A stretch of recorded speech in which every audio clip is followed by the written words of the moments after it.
tanghali. Magandang tanghali po sa inyo lahat, mga kapuso. Una Nobyembre, mga kapuso, makikita kami sa paggunita ng All Saints Day o Todos los Santos. Pero titiyakin namin buhay na buhay pa rin ang asaran dito para sa inyo. Dahil dito ang asar, lahat. Mga puso, palaki na ng palaki ang papremyo. Ang total cash prize ngayong araw na ito ay umabot na sa 600,000 pesos. Ang lahat po yan ay maaaring maiuwi na bago nating bida. Kilala natin siya, 26-year-old waiter mula sa Bulacan, Ronald Enriquez.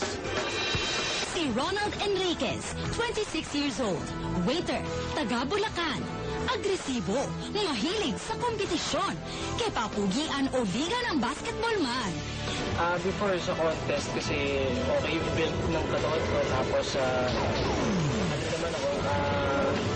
fit naman ako doon sa mga requirements. Tsaka parang for exposure na rin. Kaya nagsasali ako doon sa mga pageants dito sa... Tapang-tapangan, pero totoo bang kay Mrs. takot naman? Sa mga sulsuleros, good luck na lang sa inyo. Babalatuan ko lang yung pag nanalo ako. Papayagan ba manalo ng mga sulsulero si Mr. Agresibo? Hindi na papayag ang studio audience at sulsuleros. Ano kaya ba nasabi ni Ronald Enriquez?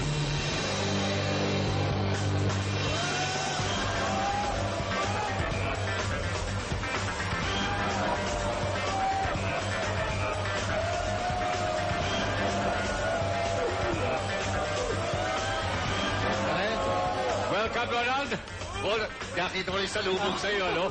Masyadong welcome na welcome po ako. Para ka naglalaro sa NCAA, tapos kayo ang hindi kayo yung home team, eh, no? Opo. Bisita lang kayo, kaya puro boo lang yung maramdaman. Ano height mo? 5'9" po. Parang 5'9". Parang mas mataas sa dating mo sa TV, eh. Malapad lang po. Hindi naman, tita bit ka naman.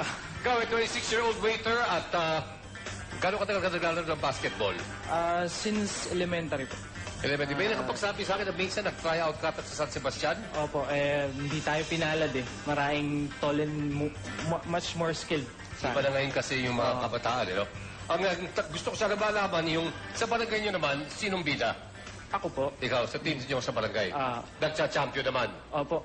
Ngayon naman po mga kaibigan, yung makakasama rito, pero hindi mo kakampi sa team, ha? Ito talagang pwede mo ituring kalaban.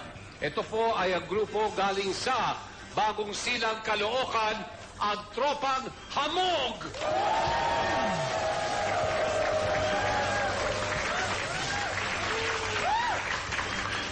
Hindi lang hamog, mukhang pasmado na ata yung... At po ang kanilang team leader ay si Howard Jeric Villamil. Hello po. Tara, kumusta na? Okay lang po. Mukhang pit na pit ka ngayon, ha? Pinagandaan po namin to.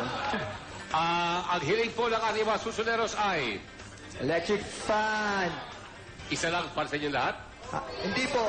Di ba? Okay. Ang cheer naman natin susuneros ay... Meron po, meron. Okay, go!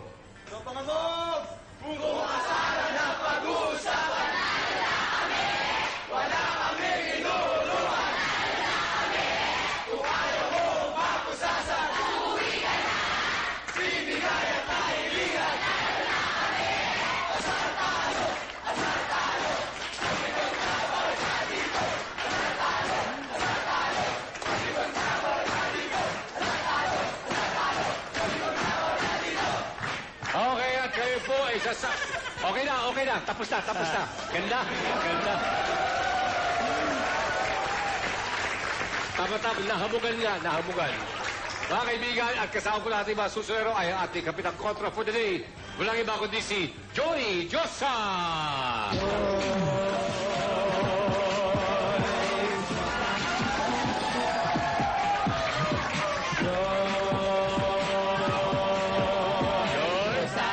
Barkado ko si Ronald.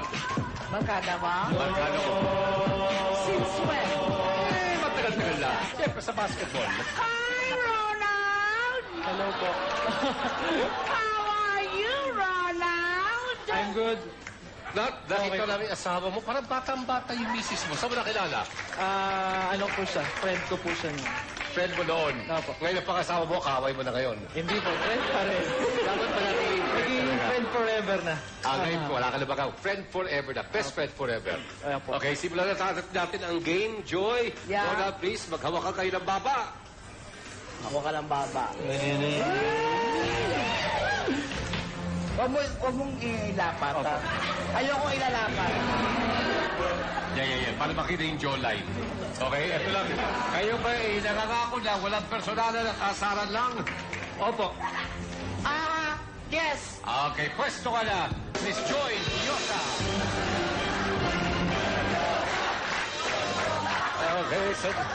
Okay, sisimulan po natin sa ating mga mechanics. 7 categories, 7 tanong.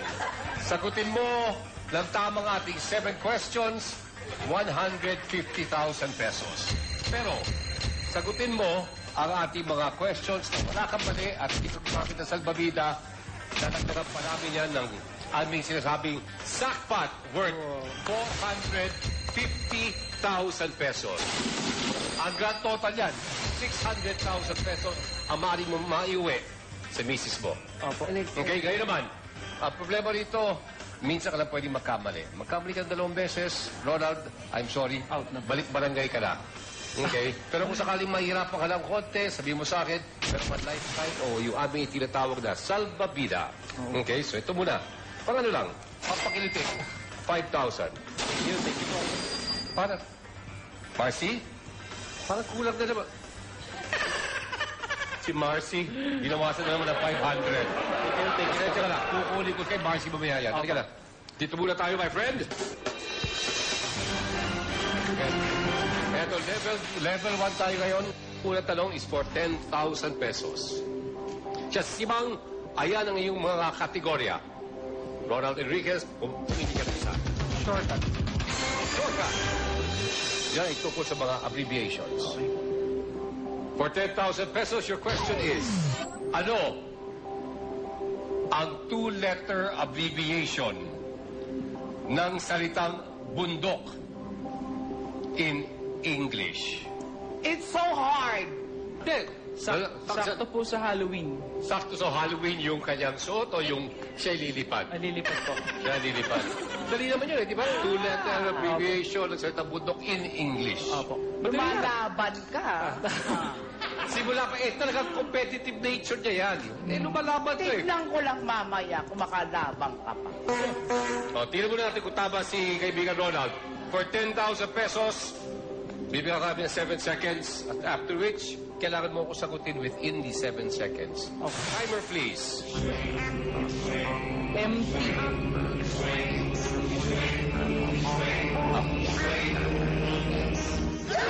Okay, don't go on 3 seconds. Ang sagot po ni kaibigan Ronald ay MT. Simang, sapol o sablay? Sablay! Sablay! Sapol! Yun. Ito yung sackpot natin, 450,000 pesos ang kanyang nilalaman. Tama ba natin ang konti?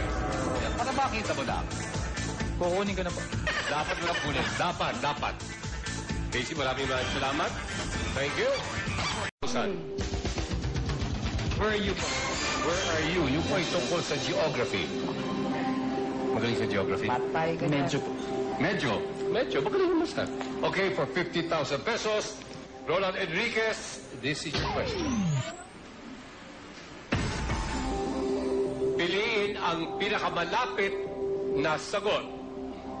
Ang Pilipinas ay isang archipelago na may mahigit sa ilang isla. 70, 700, o 7,000. Geography! Bakit parang may maingay doon, banda? Anong ingay yan? Kakampi kayo. Huwag kayo maingay!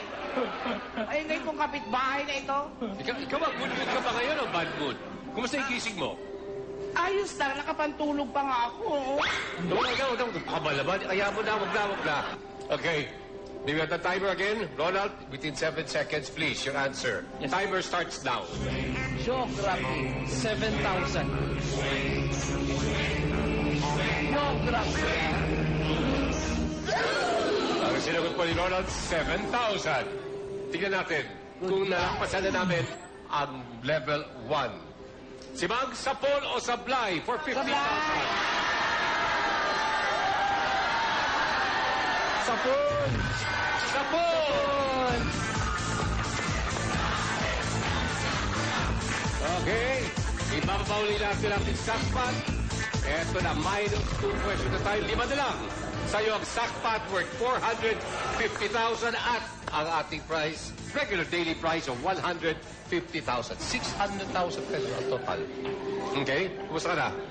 Okay lang po. Medyo happy na, Yung momentum, umangat na. Maganda, maganda. Pero dagdagan natin yung sagot mo kanina. Sabi mo 7,000 islands. Pero alam mo ba, yan po, depende rin po minsan kung high tide o low tide. Oo nga po. Pero mula 7,000 yan, umaabot din po sa 7,107 islands. Ah, Grabe yung Pilipinas, no? Puro Okay, isla.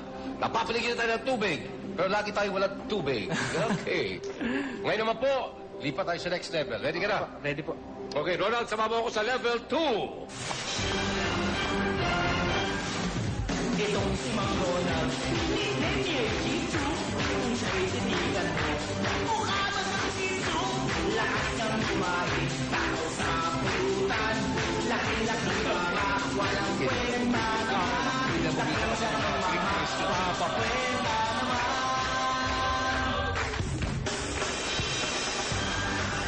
Nag-movement dancer, sungits, maraming salamat. 50,000. Waiter ka sa ang restaurant. Ano po, sir? Freelance po ako yun. Mga catering services po. Kinukuha at kung ano Apo. kita ka. Ikaw ba pumwesto ka na ba sa isang restaurant? Opo, before po. Saan mo mas gusto? Yung may pwesto ka talaga o Mas okay din po yung may pwesto kasi regular siya. Pagka-catering po kasi most probably Saturday and Sunday lang siya. Okay. So pwede ka rin pumwesto, tapos weekends mo Apo. doon sa mga special na okasyon. Yes. Okay, my friend, meron ka ng 15,000 pesos. Kakayanin mo ba? 20,000? Kakayanin po. Okay. Kaya natin. Pumili ka ng category. Gutom Jones. Dapat malapit sa iyo. Luton Jones ay tungkol sa pagkain. For 20,000 pesos, Ronald, this is your question.